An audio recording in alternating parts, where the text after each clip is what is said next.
ጸና ጸ ሞክሼ ናቸው አይደሉም የሚለውን ጥያቄ ለመመለስ ቪዲዮውን እስከመጨረሻው ማየት ግድ ይላል። በቪዲዮ መጨረሻም አንዱ በአንዱ ቢገባ ምን ሊያስከትል እንደሚችል የሚያሳይ ምሳሌ አስቀምጫለሁ። ይህን ደግሞ በቪዲዮ መጨረሻ ላይ ታገኙታላችሁ። አንዱ በአንዱ ቢገባ ምን ሊመጣ ይችላል? ምን ሊሆን ይችላል? የሚለውን በደንብ ታገኛላችሁ። ሞክሼ ምን ማለት ነው የሚለውን ጥያቄ ለመመለስ በክፍል አንድ ቪዲዮ ላይ በደንብ አብራርቻለሁ። እሱን ሄዶ መመልከት ግድ ይላል። ምክንያቱም የሞክሼን ትርጉም ምንነት ካላወቅን ምን ችግር አለው እያልን አንዱን ፊደል በአንዱ ፊደል እያስገባን እንጽፋለን። ያ ደግሞ የሚያመጣውን ችግር መጨረሻ ላይ በደንብ አስቀምጫለሁ። ስለዚህ የሞክሼን ትርጉም በደንብ ማወቅ አለብን። ካወቅን እንጠነቀቃለን። ለሰዎችም እናስተምራለን። ክፍል አንድ ቪዲዮን በደንብ እንመልከት። አንድ ፊደልም ሞክሼ ለመባል አስቀድመን እንደተመለከትነው በክፍል አንድ ቪዲዮአችን ላይ በድምፅና በመልክ ተመሳሳይ መሆን አለበት። በድምፅ ድምፃቸው አንድ መሆን አለበት። በመልክም እንደዛው። ይሄ ጸና ጸ ሁለቱ በምንም አይገናኙም። እንዲሁ ስናያቸውም መልክ ማለት ስትራክቸር ነው። በትርጓሜም አይገናኙም። ትርጉማቸው የተለያየ ነው። ድምፃቸውም ይለያያል። ቀመራቸውም ይለያያል። እነዚህ በአራቱ ጉዳዮች በምንም አይገናኙም። ለምሳሌ አሁን ጸን ስናይ ምልክቱ አለው። ስትራክቸሩን አሁን አናይም። ድምፁን ብቻ ነው። ምክንያቱም ስትራክቸሩ ራሱን ይዞ ስለሚፈታ እያንዳንዱ ፊደል እሱን በሌላ ቪዲዮ እንገናኛለን። አሁን ጸ የመጀመሪያው ጸ አይጠብቅም። ልክ እንደ ሰ ነው። እንደ እሳቱ ሰ ነው። ይሄ ሁለተኛው ደግሞ አይኑ አ የሚመስለው ጸ የጠበቀ ነው። እንደ ንጉሱ ሰ ነው። ድምፁ እንደዛ ነው። የስን ነው የጠበቀ ነው። ያኛው ጸ ደግሞ የላላ ነው። በማንኛውም ቃል ስናነብ ድምፃቸውን እናገኛለን። አይገናኙም። ድምፃቸው ስለጠፋ ነው ሞክሼ ነው እያልን የምንናገረው። ግን በመልክም ስትራክቸራቸውን ስናይ ራሱ በምንም አይገናኝም። ያ ጸሎት የሚያደርግ ሰው ይመስላል። ይሄ ደግሞ አይን ነው የሚመስለው። በመጀመሪያ በጻድቃኑ ጸ ወይም ደግሞ በጸሎቱ ጸ ብቻ የሚጻፉ ቃላትን እንመለከታለን። በነገራችን ላይ እነዚህ አሁን የምንመለከታቸው ቃላቶች የግዕዝ ቃላት እንደሆኑ እወቁ። የግዕዝ ቃላት ሆኖ በአማርኛ የምንጠቀማቸው ናቸው። ግዕዝ ለዓለም ያበረከታቸው ቃላት ናቸው። አስተውሉ በደንብ። እዚህ ጋር እንደምናየው ጽሕፈት አለ፣ ጸሐፊ፣ መጽሐፍ፣ መጻሕፍት። ጽሕፈት ያው ግሳቸው ጸሐፈ ጻፈ ነው። ጽሕፈት እንደዚህ ነው የሚጻፈው። ጸሐፊ አንዳንድ መስሪያ ቤት ላይ አይታችሁ ታውቃላችሁ። ጸሐፊ መሃሉ ራብ ነው የሚሆነው። ጸሐፊ ይሄ ለወንድ ነው፣ ለሴት አይሆንም። በአማርኛ ሲሆን ጻፊ ነው። ጸሐፊ እንደዚህ መጽሐፍ፣ መጻሕፍት፣ ቤተ መጻሕፍት፣ ንጹህ፣ ንጽህና። ድምፁን በደንብ ይሁን። መጽሔት አይጠብቅም። ጾታ አሁን በዚህ ነው ትክክለኛው የሚጻፈው። ጸጋ፣ ህንፃ፣ ፍጻሜ፣ ቅርጽ፣ ፍጹም፣ ጽልመት፣ ሕጸጽ፣ መነጽር፣ ቅጽል፣ ፀሐይ። አሁን ፀሐይ በዚህ ነው። በልማድ ነው በዛ የሚጻፍ እንጂ ጸ በዚህኛ ነው። ጽጌረዳ፣ ጽጌረዳ፣ ገጸ ምድር፣ ግልጽ፣ ቅጽበት ከመቅጽበት ይባላል አይደል? ነጸብራቅ፣ ድህረ ገጽ፣ ጽሙና፣ ጾም፣ ጸሎት፣ ጽድቅ፣ ጻድቅ፣ ጻድቃን፣ ጸብ፣ ጸያፍ፣ ተግሳጽ፣ ጽንፍ፣ አጽናፍ፣ አጽናፈ ዓለም ወዘተርፈ። እነዚህን ለምሳሌ ነው ያመጣናቸው። በዚህ ቢጻ የሚጻፉ ቃላት ናቸው። ያው ስሙ ጻድቃኑ ጸ፣ ጸሎቱ ጸ እየተባለ ይነገራል። በእነዚህ በሱ ስለሚጻፍ ነው በሱ ስም ተይዘው የሚነገረው። ጽሁፋቸው ጻድቃን ሲጻፍ በዚህ ጸ ነው። ጸሎት ሲጻፍ በዚህ ጸ ስለሚጻፍ ነው በዛ ጻድቃኑ ጸ፣ ጸሎቱ ጸ እየተባለ የሚነገረው። እና እነዚህ አሁን ያየናቸው ቃላት እንዳለ በዚህ ነው የሚጻፉት። አማርኛ ይመስላሉ ሲታዩ፣ ግን የግዕዝ ቃላት ናቸው።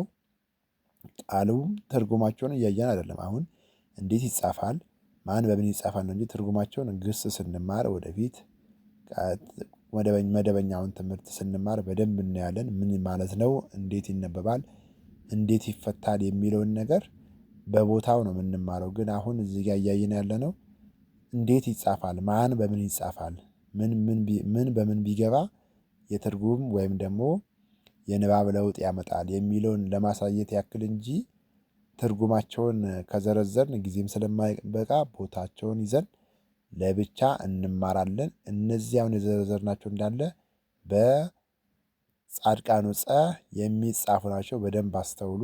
ቀጥለን ደግሞ በጸምሩ ጸ ፀሐዩ ጸ ይባላል። ጸምር ነው ፀሐይ በዛ ስለሚጻፍ አይተናል። ግስ ምክንያቱም ግስ አለው። በዚህ በጸምሩ ጸ የሚጻፉ ቃላትን እንመለከታለን። ድምፁ እንደሚታወቀው ጠበቅ ይላል። ከዛ ህፃን አያችሁ ድምፁን ህፃን፣ በብዙ ደግሞ ህፃናት፣ መዋዕለ ህፃናት ይባላል። አጸደ ህፃናት አጸድ በዛ ስለሚጻፍ በዛኛው ጸ ነው። ጽንስ አያችሁ ጽንስ ጽንስ አሁን በዚህ ነው የሚጻፈው። ጽንሰት፣ ማህፀን በደንብ ድምፁን ሰሙ። ጽምረት፣ ጽርፈት፣ ተዋጽኦ፣ አስተዋጽኦ አሁን የእንስሳት ተዋጽኦ ይባላል። ይሄ ነው ተዋጽኦ በዚህ ነው የተውጣጣ ማለት ነው። ከእንስሳት የተውጣጣ ከእንስሳት ከእነሱ የሚገኝ ከእነሱ ውስጥ የተውጣጣ ነው የተገኘ ነው። አስተዋጽኦ አስተዋጽኦ አድርጓል አላደረገም እየተባለ ይነገራል። ጸር ጸር አሁን ለምሳሌ ጠላት ነው አይደል? ጸረ ሙስና፣ ጸረ ተባይ፣ ጸረ ነፍሳት፣ ጸረ አረም ይሄ እንዳለ ጸረ ተሃድሶ በዚህ ነው የሚጻፈው ማለት ነው። ጸር አያችሁ ይሄ እንዳለ የግዕዝ ቃል ነው እንደነገርኳችሁ በአማርኛ በልማድ እንጠቀማለን እንጂ ቅርጽ አሁን ቅርጽ አሁን ጥፍር እንቀርጻለን ምናምን ቢባል አሁን በዚህ ነው የሚጻፈው በዛኛው አይጻፍም ማለት ነው። ሌላ ትርጉም ያመጣው አጸደ ህፃናት ድምፅ እጽ አሁን እጽ በዚህ ነው የሚጻፈው። እፀው በብዙ ነው እንጂ እጽዋት ይባላል በልማድ እጽ እፀው በብዙ ነው። እፀዋት የብዙ ብዙ ነው። ጸያፍ ነው በግዕዝ አይባልም ማለት ነው። ፍጹም ፍጹም አሁን ይሄ ፍጹም የጠበቀ መሃሉ ያለው ጸ ይጠብቃል ግን ትርጉሙ ሌላ ነው ማለት ነው። በዛኛው ቢጻፍ ሌላ ነው ትርጉሙ። በዚህ ደግሞ ቢጻፍ ትርጉሙ ሌላ ነው። እሱን በምሳሌ እንመለከታለን። መጨረሻ ላይ ቅድም እንደነገርኳችሁ አንዱ በአንዱ ቢገባ ምን ሊፈጠር ይችላል የሚለውን በምሳሌ ስላስቀመጥኩኝ ትርጉሙንም ንባቡንም እያስገባን እናነባለን። አንዱ በአንዱ ቢገባ ምን ይሆናል? ምን ችግር አለው የሚሉ ሰዎችም ስላሉ ነው። አንዱ በአንዱ እያስገቡ እንደፈለጉ ይጽፋሉ። እዚህ ጋ እናያለን።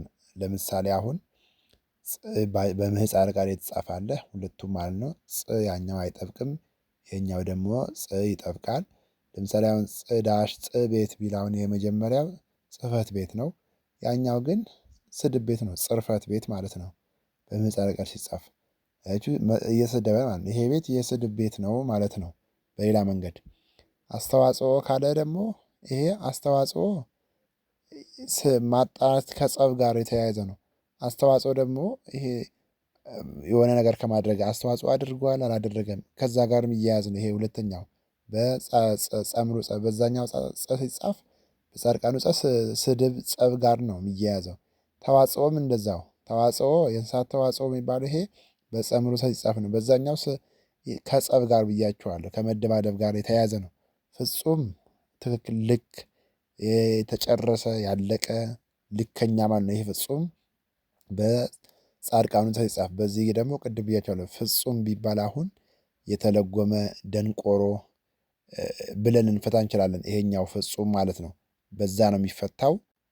ቅርጽ አሁን ቅርጽ በዚህኛው በጻድቃኑ ጸ ለቅርጻ ቅርጽ እነዚህ ሙዚየም ምናምን ላሉት ይነገራል። ቅርጽ ደግሞ በዚህኛው ካለ ጥፍር ፀጉር ጋር ተያይዞ ነው። በጣም ይለያያል አገባባቸው ንባባቸው ማለት ነው። ጾታ የታለው ጾታ እና ጾም በዚህ ብቻ ነው የሚጻፉት። በዛኛው ኤክስ የተደረገበት በእርሱ አይጻፉም። ተጽፎ የሚገኝ አንደኛ ንባብ ይለውጣል፣ ሁለተኛ ደግሞ ትርጉም አልባ ነው። እንደዚህ አይነት ቃል የለም በግዕዝ ቃል ውስጥ። በዚህ በጸምሮ ጸፍ የሚጻፍ ጾታ በዛ የሚጻፍ ጾም የለም። ስለዚህ ትርጉም አልባ ነው የሚሆነው። በፍጹም በዚህ አይጻፍም፣ በዛኛው ብቻ ነው የሚጻፈው። ትምህርቱን ጠቃሚ ሆኖ ካገኙት ላይክ፣ ሼር፣ ሰብስክራይብ በማድረግ ቤተሰብ የሆኑ ክፍል 3 ትምህርታችን ይቀጥላል።